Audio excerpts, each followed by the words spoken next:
50 concepts மட்டும் பாத்தீங்கன்னா டெஃபினட்டா 120 பிளஸ் மார்க்ஸ் எடுக்கலாம். என்சிஆர்டி புக்ல 11th first volume, second volume, 12th first volume, second volume எல்லாத்தையும் கவர் பண்ணி இந்த 50 கான்செப்ட்ஸ் இருக்க போகுது. இந்த கான்செப்ட்ஸை நோட் பண்ணி வச்சுக்கோங்க. நீங்க படிக்கும்போது இதை மட்டும் கூட முதல்ல ஃபர்ஸ்ட் கவர் பண்ணிடுங்க. அதுக்கப்புறமேட்டு ரிமைனிங் போர்ஷனை கவர் பண்ணிக்கலாம். 11th ஃபர்ஸ்ட் வால்யூம்ல யூனிட்ஸ் அண்ட் டைமென்ஷன்ஸ், இதுல நீங்க தெரிஞ்சுக்க வேண்டியது டைமென்ஷனல் அனாலிசிஸ்.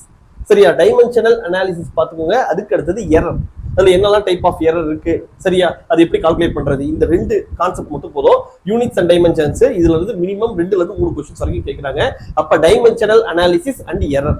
சரியா? அதுக்கு அடுத்தது 2வது சாப்டர் பாருங்க, மோஷன் இன் எ ஸ்ட்ரெயிட் லைன். மோஷன் இன் ஸ்ட்ரெயிட் லைன்ல ஆக்சலரேஷன் பாத்துக்கோங்க. அதுல வந்து என்ன இன்டெகிரல் வரும். சரியா?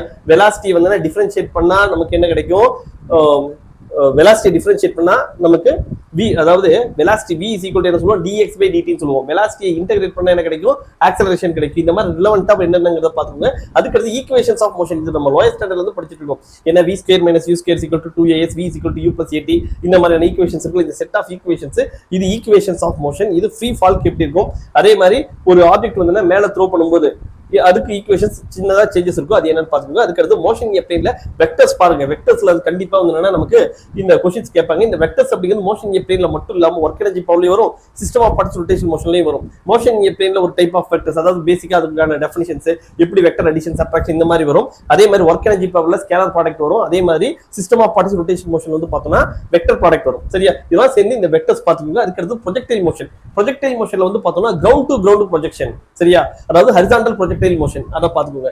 அதுக்கு அடுத்தது லாஸ் ஆஃப் மோஷன்ல வந்து பார்த்தோம் அப்படின்னா கன்சர்வேஷன் ஆஃப் மொமெண்டம் கான்செப்ட். அதுக்கு அடுத்தது ஃபிரிக்ஷன். இந்த 2 கான்செப்ட் பாத்துக்கிட்டா போதும். இதுலயும் மினிமம் ஒரு 2 क्वेश्चंस அது கேட்றாங்க.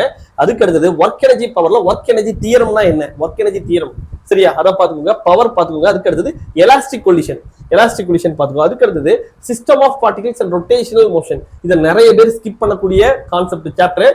ஏன் அப்படின்னா இதுல மொமெண்ட் ஆஃப் இனர்ஷியா மெமரைஸ் பண்றதுக்கு கஷ்டப்படுவாங்க. இதுக்கு வந்து மொமெண்ட் ஆஃப் இனர்ஷியா எப்படி மெமரைஸ் பண்ணணும் நம்ம வீடியோஸ் இருக்கு, அத பாத்துக்கோங்க. அதுல மொமெண்ட் ஆஃப் இனர்ஷியா இருக்குல்ல, இந்த மொமெண்ட் ஆஃப் இனர்ஷியா தெரிஞ்சுனா போதும், நீங்க இதுக்கு முன்ன படிச்ச சாப்டர்ஸ் இருக்குல்ல, kinematics, laws of motion, work energy power, அத சிம்பிளா ரிலேட் பண்ணி நீங்க வந்து ஆன்சர்ஸ் போடலாம். அதுக்கு அடுத்து ஆங்குலர் மொமெண்டம். இத பாத்துக்கோங்க.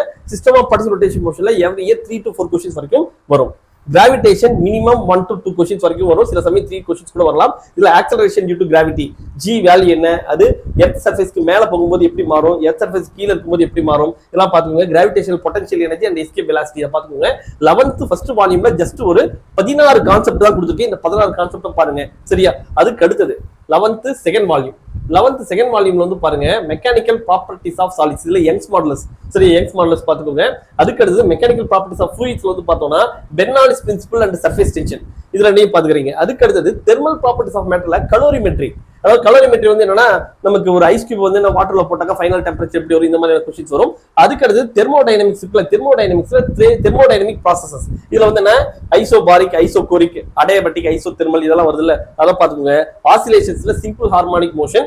அதுக்கு அடுத்தது வேவ்ஸ்ல வந்து பார்த்தோம்னா ஆர்கன் பைப் அண்ட் பீட்ஸ். அதுக்கு அடுத்தது 11th மொத்தமா 24 கான்செப்ட் சொல்லியிருக்கேன். அதுக்கு அடுத்தது 12th ஃபர்ஸ்ட் வால்யூம் பாருங்க.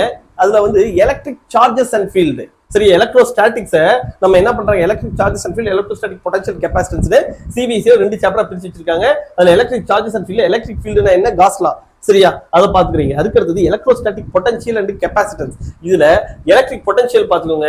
அதுக்கு அடுத்தது கெப்பாசிட்டர் அண்ட் கெப்பாசிட்டன்ஸ். இந்த கான்செப்ட் பாத்துக்கோங்க. இந்த காம்பினேஷன் ஆஃப் கெப்பாசிட்டர்ஸ் இதெல்லாம் நமக்கு क्वेश्चंस வரும். அதுக்கு அடுத்தது கரண்ட் எலக்ட்ரிசிட்டில வந்து பார்த்தோம்னா ஓம்ஸ் லா பாத்துக்கிறீங்க. அதுக்கு அடுத்தது காம்பினேஷன் ஆஃப் ரெசிஸ்டர்ஸ். இது வந்து சீரிஸ் பேரலல், நம்ம கெப்பாசிட்டர்ஸ்ல சீரிஸ் பேரலல் பாக்குறோம்ல, அந்த மாதிரி ரெசிஸ்டர்ஸ்ல சீரிஸ் பேரலல் பாத்துக்கோங்க. இதுக்கும் நான் உங்களுக்கு ஷார்ட்கட் போடுவேன். சரியா? அதுக்கு அடுத்தது கிர்ச்சாஃப்ஸ் லா தெரிஞ்சுக்கோங்க. 2 லா தான் இருக்கு. என்ன லூப் லா ஒண்ணு, இன்னொன்னு ஜங்ஷன் ரூல். சரியா? 2 ரூல் இருக்கு. அதுக்கு அடுத்து மூவிங் சார்ஜஸ் அண்ட் மேக்னெட்டிசம்ல பயட்-சாவர்ட்ஸ் லா. அதுக்கு அடுத்து ஆம்பியர் சர்க்யூட் லா பாத்துக்கோ. Magnetic force and magnetic field. இதுல வந்து பாருங்க, நான் மூவிங் சார்ஜஸ் அண்ட் மேக்னெட்டிசம் இது வந்து பார்த்தோம்னா நமக்கு என்சிஆர்டி புக்ல வந்து பார்த்தோம்னா என்ன magnetic effect of electric current and magnetism அப்படின்னு 2 சாப்டரா பிரிச்சிருப்பாங்க. அதை கம்பைனா என்சிஆர்டி என்ன பண்றாங்க, ஒரே சாப்டரா எம்சிஎம் மூவிங் சார்ஜஸ் அண்ட் மேக்னெட்டிசம்னு கொடுத்துட்டாங்க. அதுக்கு அடுத்தது எலக்ட்ரோமேக்னெட்டிக் இண்டக்ஷன்ல வந்து பார்த்தோம்னா நமக்கு ஃபாரடேஸ் லா பாத்துக்கணும். ஃபாரடேஸ் லா பார்த்துட்டு செல்ஃப் இண்டக்ஷன், மியூச்சுவல் இண்டக்ஷன் பாத்துக்கோங்க. அதுக்கு அடுத்தது அல்டர்னேட்டிங் கரண்ட்ல வந்து பார்த்தோம்னா LCR circuit and transformer every year ஒரு क्वेश्चन வந்தே இருக்கும். இதுக்கு நிறைய ஷார்ட்கட் ட்ரிக்ஸ் இருக்கு. ரொம்ப சிம்பிள் ஃபார்முலா தான். சரியா? அதை பாத்துக்கலாம். சரியா? இப்போ வந்து பார்த்தோம்னா 12th ஃபர்ஸ்ட் வால்யூம் பார்த்தாச்சு. 12th ஃபர்ஸ்ட் வால்யூம் வரைக்கும் பார்த்தோம்னா இதுல மொத்தம் 38 கான்செப்ட் 11th சேர்த்து ஒட்டு மொத்தம் 38 கான்செப்ட். அதுல ஒரு 24 சொன்னேன். இங்க வந்து என்ன இருக்கு 38 மைனஸ் 24 போட்டோம்னா கிட்டத்தட்ட ஒரு 14 கான்செப்ட்ல கொடுத்துருக்கோம்.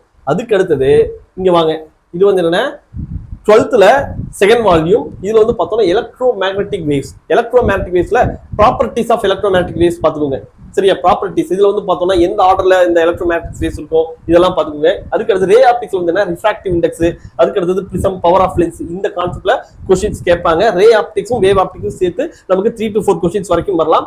வேவ் ஆப்டிக்ஸ்ல நமக்கு ரிப்பீட்டடா கேட்கக்கூடிய கான்செப்ட் என்னன்னா YDSE என்ன யங்ஸ் டபுள் ஸ்லிட் எக்ஸ்பெரிமெண்ட், இந்த கான்செப்ட். அதுக்கு அடுத்து dual nature of radiation matter, இது ரொம்ப சின்ன சாப்டர். இதுல இருந்து 2 to 3 கொஸ்டின்ஸ் வரும். இதுல பாருங்க ஃபர்ஸ்ட் வந்து என்ன போட்டோ எலக்ட்ரிக் எஃபெக்ட், அதுக்கு அடுத்தது டீப் பிராட்லி வேவ்லென்த். இது 2 கான்செப்ட் பாத்துக்கோ, ரொம்ப சிம்பிள் தான். அதுக்கு அடுத்தது ஆட்டம்ஸ்ல வந்து force model and hydrogen spectrum, இந்த ரெண்டுலயுமே ஷார்ட்கட்ஸ் இருக்கு. இந்த ஷார்ட்கட் வீடியோஸ்லாம் நம்ம இதுல போட போறோம் பாருங்க.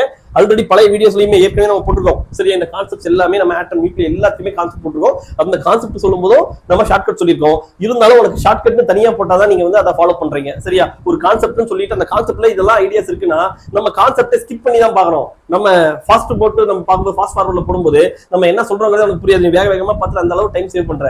சரியா, நம்ம எந்த அளவு டைம் சேவ் பண்றோம், நம்ம எந்த அளவு கான்செப்ட்டுக்கு நீ டைம் கொடுக்குற, அது அப்பதான் வந்து உனக்கு வந்து உனக்கு கான்செப்ட் வந்து உனக்கு சேரும். அப்பதான் வந்து உனக்கு அந்த எப்படி எல்லாம் ஷார்ட்கட் அப்ளை பண்ணலாம், உனக்கே நிறைய ஐடியாஸ் கிடைக்கும். சரியா, அதுக்கு அடுத்து நியூக்ளியர்ல வந்து பாருங்க பைண்டிங் எனர்ஜி கர்வ், ஒரு கர்வ் இருக்கும். அந்த பைண்டிங் எனர்ஜி கர்வ் பாத்துக்கோங்க. இதுக்கு முன்னாடி வந்து பார்த்தோம்னா ரேடியோ ஆக்டிவிட்டிங்கிறது வந்து இந்த ரேடியோ ஆக்டிவிட்டியில நிறைய கொஸ்டின்ஸ் கேட்டுட்டு இருந்தாங்க. அந்த ரேடியோ ஆக்டிவிட்டி கான்செப்ட்லாம் தூக்கிட்டாங்க இப்ப. ஆனா இருந்தாலும் வந்து ஆல்பா பீட்டா டிகே அதை வந்து லைட்டா பாத்துக்கோங்க. அதுல ஒரு கொஸ்டின் பாசிபிலிட்டிஸ் இருக்கு. நீங்க பைண்டிங் எனர்ஜி. அதுக்கு அடுத்து செமிகண்டக்டர் வந்து பாருங்க கண்டிப்பா லாஜிக் ஒரு கொஸ்டின் வந்தே தீரும். சரியா, அண்ட் கேட் டார்கெட் இருக்குல்ல, அது ட்ரூத் டேபிள், இதெல்லாம் பேஸ் பண்ணி ஒரு கொஸ்டின் எவ்ரி இயர் கண்டிப்பா வரும். அதுக்கு அடுத்து பிஎன் ஜங்ஷன் பேஸ் பண்ணி இருக்கும். இதுல வந்து பாருங்க இதுல இருக்கக்கூடிய சின்ன சின்ன கிராஃப்லாம் இருக்கும். சரியா, சோலார் செல்லுக்கு எப்படி கிராஃப் இருக்கு, அதெல்லாம் சோலார் செல் கிராஃப்லாம் ரொம்ப யூனிக்கான கிராஃப். அதெல்லாம் 2-3 தடவை கொஸ்டின்ஸ் கேட்டாங்க. சரியா, இந்த மாதிரி செமிகண்டக்டர் ஒட்டு மொத்தமா பாருங்க 50 கான்செப்ட். இந்த 50 கான்செப்டையும் நீ பாத்துட்ட அப்படின்னா பாருங்க ரொம்ப சிம்பிள். 50 கான்செப்ட் பாத்துக்கணும். உனக்கு 120+ மார்க்ஸ் கண்டிப்பா வந்து 30 கொஸ்டின்ஸ் கம்மி இல்லாம நீங்க இதுல ஆன்சர் பண்ண முடியும். இதுல ஏதாவது கான்செப்ட்ஸ் வந்து உங்களுக்கு தேவை அப்படின்னா அப்பயும் நீங்க கமெண்ட் பண்ணுங்க. நம்ம ஆர்எஸ்கே நீட் அகாடமில 30 டேஸ்க்கு ஒரு கிராஷ் கோர்ஸ் நல்லாவே பிளான் பண்ணிருக்காங்க. ஆன்லைன் அண்ட் ஆஃப்லைன் கோர்ஸ் இருக்க ஸ்டூடெண்ட்ஸ்க்கு 20,000 rupees worth ஆன பிசிக்ஸ் ஷார்ட்கட் கோர்ஸும் ஃப்ரீ. இந்த 40 டேஸ்ல போற எஃபர்ட்ஸ் லைஃப் சேஞ்சிங்கா இருக்கும். நல்லா படிச்சா டாக்டர் சீட் கண்டிப்பா வாங்கலாம். All the very best. யூடியூப்ல 60K+ சப்ஸ்கிரைபர்ஸ் வந்து இருக்கு. நான் சிறி சாரோட ஃபாதர் பேசுறேன். 45 டேஸ் தான் இருக்கும். என்னுடைய மகன் வந்து செலக்ட் ஆயிருக்கான். இந்த கோயம்புத்தூர் மெடிக்கல் காலேஜில் இப்போ செகண்ட் இயர் படிச்சிட்டு இருக்கான். நீங்க +2 ஸ்டூடெண்டா இருந்தாலும் சரி, இல்ல ரிப்பீட்டரா இருந்தாலும் சரி, ஆர்எஸ்கே அகாடமி வந்து ரெசிடென்ஷியல் கேம்பஸ்ல தங்கி ஃபுல் ஃபோக்கஸோட படிச்சு கவர்மெண்ட் சீட்டை வாங்கிட்டு வெளியே போங்க.